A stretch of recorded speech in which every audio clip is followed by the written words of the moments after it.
नमस्कार, स्वागत है आपका खिलाड़ी नंबर 1 में। ये कार्यक्रम आप अगले कुछ मिनटों तक मेरे साथ देखेंगे और इस कार्यक्रम में जैसा कि जो स्ट्रक्चर है, जो इस खेल का स्वरूप है वो जानते ही हैं। हमारे साथ इस कार्यक्रम में 3 खिलाड़ी होते हैं जिनसे हम रोज़ बरोज़ उनके व्यूज़ सुनते हैं, उनके जो पिक्स होते हैं उनके आई थिंक इस पूरे के पूरे बाज़ार में वो क्या पिक करके चल रहे हैं उनको देखते हैं और उनके नए ट्रेड्स पे पिक करते हैं। पंकज, ओम मेहरा और मधु बंसल, ये 3 खिलाड़ी इस बार इस शो को खेल रहे हैं। आइए जरा उनके रिटर्न्स को देखते हैं एक बार। आप सभी को नमस्कार, कार्यक्रम में सभी का स्वागत है। आपसे बातचीत शुरू करूंगा, उससे पहले रिटर्न्स को देखते हैं। यहाँ पे पंकज जी लगभग 2.5% प्लस, ओम एग्जैक्टली -2.2 पे ट्रेल करते हुए और मधु अप्रॉक्सीमेटली 0.59 माइनस में है। एक बार इनके जो अब तक के ट्रेड्स हैं उनको ज़रा हल्का सा एनालाइज करने की कोशिश करते हैं, क्या इनके ग्रिप में है और क्या आउट ऑफ ग्रिप है। मतलब जो पॉजिटिव स्विंग और नेगेटिव स्विंग प्रोवाइड कर रहे हैं इन तीनों खिलाड़ियों के कौन कौन से, रखिएगा एक बार ट्रेड्स सबके। पहले पंकज जी के पोर्टफोलियो को लेके आइए, क्या उन्होंने पिक किया अब तक, कहाँ से माइलेज क्रिएट किया और कहाँ से उनको अगर आप देखें थोड़ा सा डिसएडवांटेज मिल रहा है। रखिए राइटर साहब स्क्रीन पे एक बार सारे ट्रेड्स को। Pankaj, good morning. अभी आप मार्केट पे सेंस क्या रखते हैं? आज कोलैप्स एक बार फिर हायर लेवल से दिखा गया और अभी की ट्रेड क्या रहेगी आपकी, क्या पिक कर रहे हैं आप? जी, good morning Virendra ji. Market के ऊपर तो मतलब डेफिनेटली एक सीरियस कट देखने मिला है और ये कट और भी गहरा सकता है। जिस तरीके से एक ब्रूटल सेल ऑफ देखने मिल रहा है मार्केट के अंदर, तो मेरी सलाह सेलिंग साइड पे रहेगी। मैं कैपिटल गुड स्पेस के अंदर से सीमेंस के ऊपर सेल की राय देना चाहूँगा। 7340 की रेंज में सेल करने की सलाह रहेगी एंड जो स्टॉप लॉस रहेगा 7440, टारगेट जो रहेगा 7100। ओके, सिमेंस को सेल करेंगे 7331 पे। आपने एक शॉर्ट ट्रेड लिया है, मार्केट कोलैप्स हुआ और इसमें सिमेंस भी शामिल था। कैपिटल गुड्स में हमने कमेंस को, एबीबी को, सिमेंस को, सबको कोलैप्स होते हुए देखा। आज जो पंकज जी ने सिमेंस पे शॉर्ट ग्रिप लिया 7331, एक बार जरा सिमेंस को एनालाइज करने की कोशिश करते हैं। Yes, that's I think a breakdown case for as of now, क्योंकि आज इसने जो कल का लो था वो वायलेट किया, अब एक्सटेंड करता हूँ अपने लॉसेस को। कल एक क्लोज आया था हमारा पोस्ट 8 अक्टूबर, इसका कल का क्लोज था एट 20 डेमा और अब ये कोलैप्स होके heading towards I think 100 day exponential average जो कि 7338 पर ट्रेड कर रहा है और वो प्लेस्ड है करीब 52-30 के आसपास। चलिए, तो यहाँ पे पंकज जी का एक ट्रेड हो गया, अगला ट्रेड पिक करते हैं। और सिमेंस की एक बार जरा डेरिवेटिव की प्लेट रखिएगा, वो डेरिवेटिव्स की जो प्लेट है ना एग्जैक्टली उसमें जो ओआई एडिशंस हैं वो भी रखिएगा। ओम के पास चलते हैं। ओम, गुड मॉर्निंग, आपका इस वक्त का मार्केट व्यू और क्या पिक कर रहे हैं आप? जी, गुड मॉर्निंग जी। जैसे कि हमने देखा है कि लास्ट इनफैक्ट 10 से 15 दिनों में जो स्टीप सेल ऑफ आई है वहाँ पे एक हमने एक लास्ट के वीक में थोड़ा सा बाउंस बैक देखा था, बट वो अभी फिलहाल के लिए सस्टेन होता हुआ नहीं दिख रहा है। मेरा व्यू थोड़ा पोजिशनल रहेगा कि 24,560 का अगर लेवल निफ्टी यहाँ से अगर ब्रेक करता है तो हमें यहाँ पे डाउन साइड में और ज्यादा हमें कट देखने को मिल सकता है यहाँ पे। वहीं थोड़ी अगर कॉन्ट्रेरी व्यू अगर निफ्टी बैंक निफ्टी एक सपोर्टिव व्यू में हमें दिखता हुआ नजर आ रहा है, बट इसके लिए भी उसे 52,500 स्पेसिफिकली के ऊपर से क्लोजिंग होना मस्ट है, तभी यहाँ से हमें एक बाइंग अपॉर्चुनिटी दिखेगी। अनलेस एंड अनटिल यहाँ पे एक लार्ज स्विंग दोनों ही इंडेक्सेस में हमें देखने के लिए मिलेंगे। बट एक थोड़ा सा यहाँ पे कॉन्ट्रेरी व्यू में मैं जाना चाहूंगा यहाँ पे ट्यूब इन्वेस्टमेंट यहाँ पे टीआई इंडिया जो मेरा अभी फिलहाल के लिए पिक है 4461 के हिसाब से यहाँ पे ट्रेड कर रहा है। इसका टारगेट रखेंगे हम यहाँ पे 4800 और स्टॉप लॉस रहेगा 4320। ओके, ट्यूब इन्वेस्टमेंट्स 4463 पे थोड़ा सा अगर आप देखें बड़े टिकट से इसका काउंटर है ये आपने पिक किया है। ओम, मधु, गुड मॉर्निंग। मधु, मार्केट पे आपका व्यू और एग्जैक्टली इस वक्त क्या ट्रेड लेंगे, सेल या बाय, और कहाँ हाइड करना चाहेंगे अपने आप को, मिड कैप में या फिर लार्ज कैप में? जी, very good morning to you. Market का व्यू अगर हम पिछले 2-3 महीने से कंपेयर करें तो अभी जिस रेंज में मार्केट ने मूव करना स्टार्ट किया है 24,550 24,750, ये एक ऐसा जोन है जहां से इसने बार बार रिकवरी तो दी है, लेकिन इस मार्केट में थोड़ा सा संभल कर चलने की राय रहेगी। जो सेक्टर्स हैं जिनमें निवेशक अगर लॉन्ग टर्म के लिए या मीडियम टर्म के लिए निवेश करना चाहते हैं वो एफएमसीजी और मीडिया ये 2 सेक्टर्स मैंने आइडेंटिफाई किए हैं जिसमें वो डेफिनेटली अपना एक व्यू बना सकते हैं, और इन सेक्टर से रिलेटेड अगर कोई पिक मुझे समझ में आता है तो मैं डेफिनेटली इस वीक देना भी चाहूंगी। पर आज के लिए मेरा जो इन्वेस्टमेंट एडवाइस रहेगी वो रहेगी टेक महिंद्रा में, सेल की साइड पे रहेगा मेरा ट्रेड। और करंटली ओवर वैल्यूड लग रहा है मुझे, क्योंकि सेक्टर्स जो है वो इसके सेक्टर ने पिछले 1 महीने -2% का यील्डिंग दी है, लेकिन इस स्टॉक ने +5% का हमें प्रॉफिट कमा के दिया है। तो अभी इस टाइम पर ऐसा लगता है कि इसमें जो मूवमेंट आ रही है अपवर्ड, वो विदाउट एनी स्ट्रेंथ आ रही है। तो मैं इसका टारगेट 1550 और स्टॉप लॉस 1750 का रखना चाहूंगी टेक महिंद्रा में सेल के साइड। ओके, टेक महिंद्रा में आप सेल की साइड ट्रेड ग्रिप लेंगी। अच्छा, अब एक काम करते हैं, थोड़ा सा हमारे मेहमानों के व्यूज़ को जानने की कोशिश करते हैं, और कि ट्रेड्स तो पिक कर लिए, बट ड्यूरिंग द डे कैसे प्रोसीड करना है। यहाँ पे मैं एक एक करके व्यूज़ लेना शुरू करूँगा। पंकज, आज की कमज़ोर कड़ी बैंक्स एक बार फिर से बन रहे हैं, मतलब बैंक्स हायर लेवल से प्रॉफिट बुकिंग विटनेस कर रहे हैं। सुबह का जो थ्रस्ट था वो सिटी यूनियन बैंक ने जनरेट किया था, वो आईसीआईसीआई बैंक ने जनरेट किया था। बैंक्स में कोई कोलैप्स होता हुआ नज़र आ रहा है आपको इस वक्त? मतलब वीक बैंक कौन सा है? जब निफ्टी बैंक अपने क्रिटिकल मार्क्स को वायलेट करेगा, किस बैंकिंग स्टॉक फ्यूचर पे आप शॉर्ट ग्रिप लेंगे?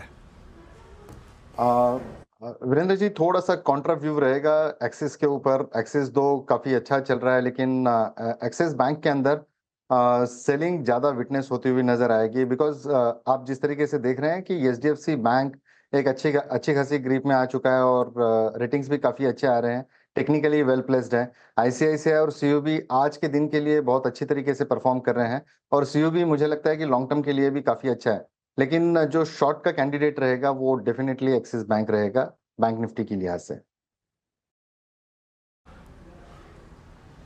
ओके, चलिए, यहाँ पे बैंक से बात हो गई, कैपिटल गुड्स पे भी बात हो ही चुकी है। सीमेंस पे एक शॉर्ट ट्रेड गया है, उसको आप छोड़ते हैं यहाँ पे। और कौन कौन सी वीक पॉकेट हैं, एक बार लेके आइएगा आप सारे इंडिसेस, थोड़ा इंडिसेस को यहाँ पर देखना चाहेंगे। देखिए, कल और आज में, और इनफैक्ट कल से पहले भी, जो निफ्टी एफएमसीजी इंडेक्स है और जिस प्रकार के नंबर्स रहे और जो कोलैप्स था, Nifty FMCG index is below 100-day exponential moving average.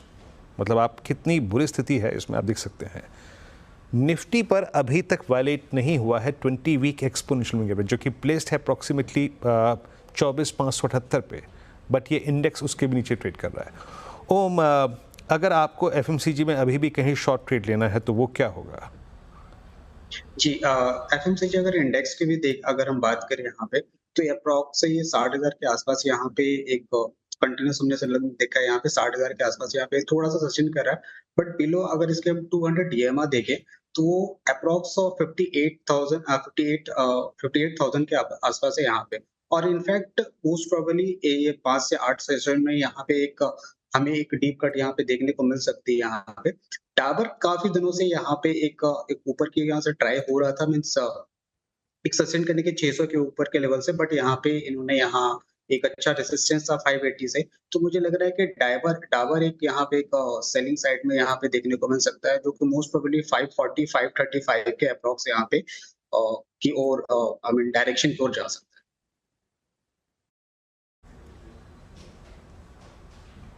Okay, चलिए, डाबर आपकी स्क्रीन पे 567 पे। अब एक काम करते हैं, ब्रेक लेते हैं, छोटा सा ब्रेक लेके फिर हाजिर होंगे और फिर अपने खिलाड़ियों से बातचीत शुरू करेंगे।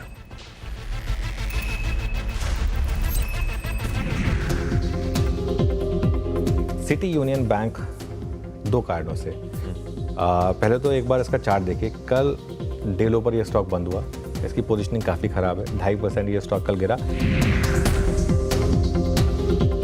मुझे हैरानी नहीं होगी अगर ये आज स्टॉक, मैं तो 5 से 6% लिखा है, 10% भी चल जाए तो मुझे हैरानी नहीं होगी। मतलब ये क्यों नहीं चल सकता? क्योंकि वैल्यूएशन कंफर्ट है, प्लस आप इसके इंटरनल्स देखिए, जैसा मैं कह रहा हूँ, तो नतीजे अच्छे, एक वैल्यूएशन कंफर्ट भी है यहाँ पर। आशीष, इसने एनआईएम बढ़ा दी है क्वार्टर ऑन क्वार्टर। बिल्कुल वीरो, देखिए, मैं एक जो स्टॉक की मैंने बात की थी सिटी यूनियन बैंक की, ये स्टॉक करीब 9% ऊपर है। वीरो, मुझे हैरानी नहीं होगी अब अगर ये स्टॉक में एक री रेटिंग आए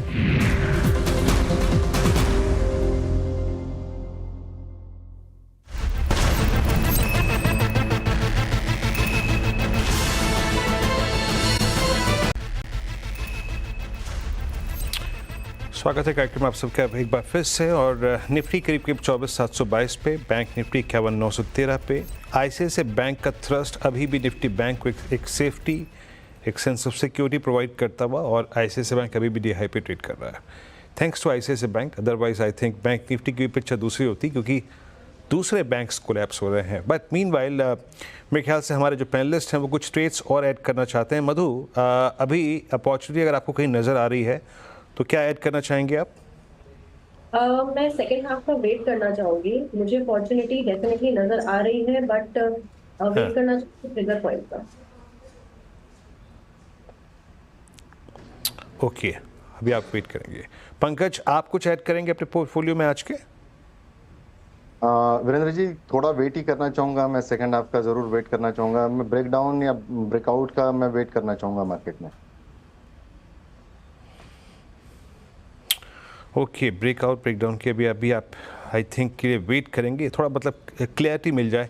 एक बार डायरेक्टर साहब एक काम करिएगा, स्क्रीन पर 24,600 की और 24,700 की दो पुट्स को रखिएगा, और इनफैक्ट 24,500 की तीनों पुट्स को एक एक करके लिखे आइएगा।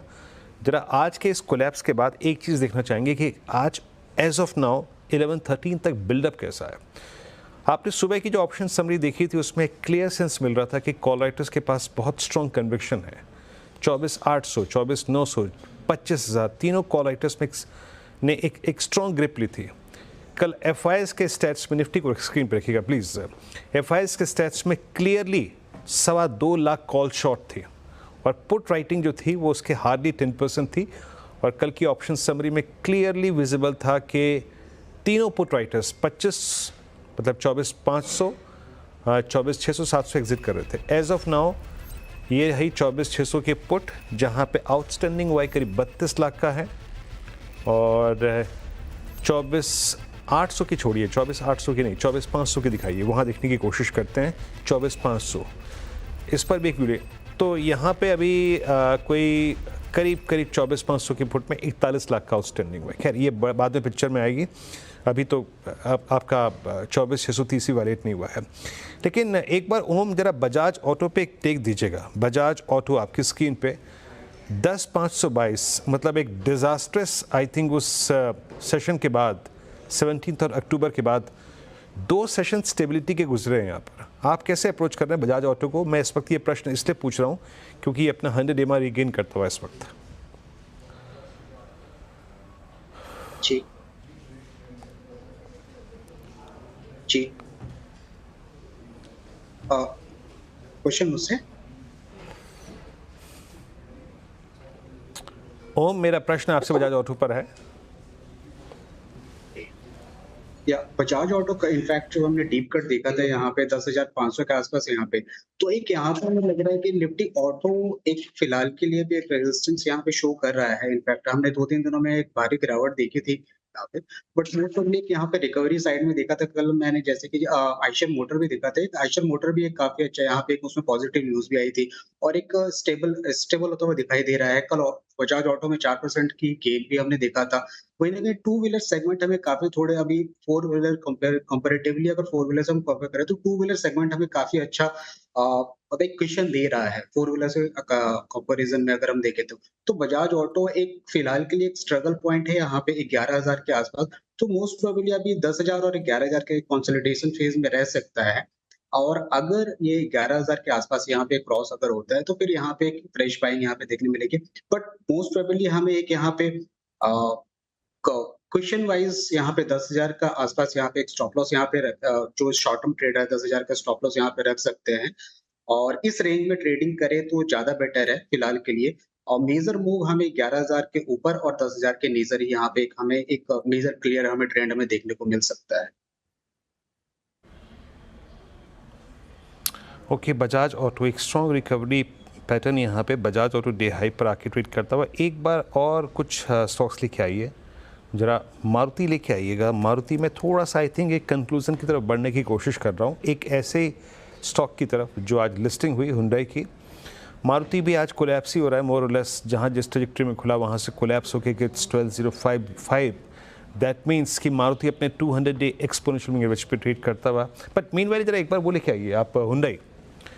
लिस्टिंग जो बिल्कुल शांत हुई थी, बिल्कुल फ्लैट हुई थी, वो क्या कर रहा है इस वक्त, उसकी ट्रैजेक्टरी को देखेंगे। उसके बाद थोड़ा सा आगे बढ़ते हैं। दरअसल देखिए, इस IPO को ठंडा रिस्पांस मिला था, काफ़ी ठंडा रिस्पांस मिला था।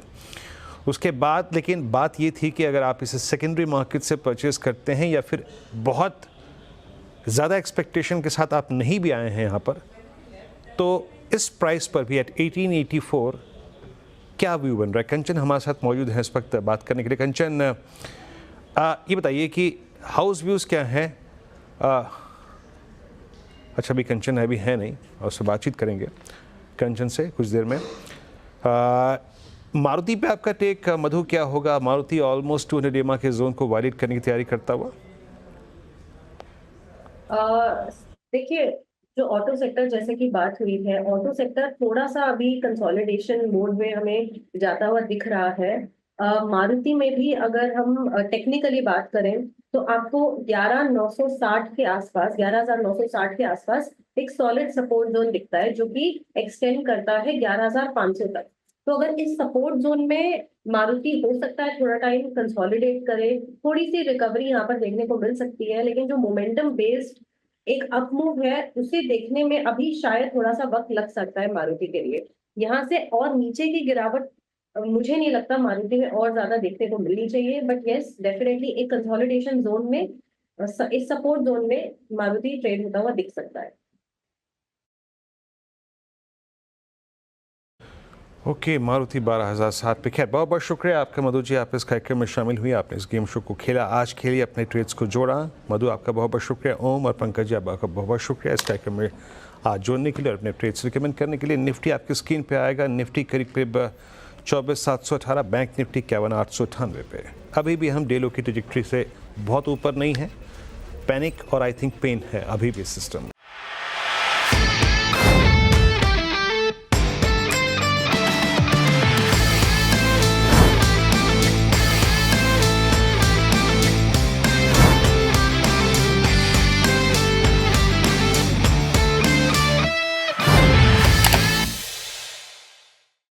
बता दें कि मनी कंट्रोल पर दिए गए विचार एक्सपर्ट्स के अपने निजी विचार होते हैं। वेबसाइट या मैनेजमेंट इसके लिए उत्तरदायी नहीं है। यूजर्स को मनी कंट्रोल की सलाह है कि कोई भी निवेश निर्णय लेने से पहले सर्टिफाइड एक्सपर्ट की सलाह लें।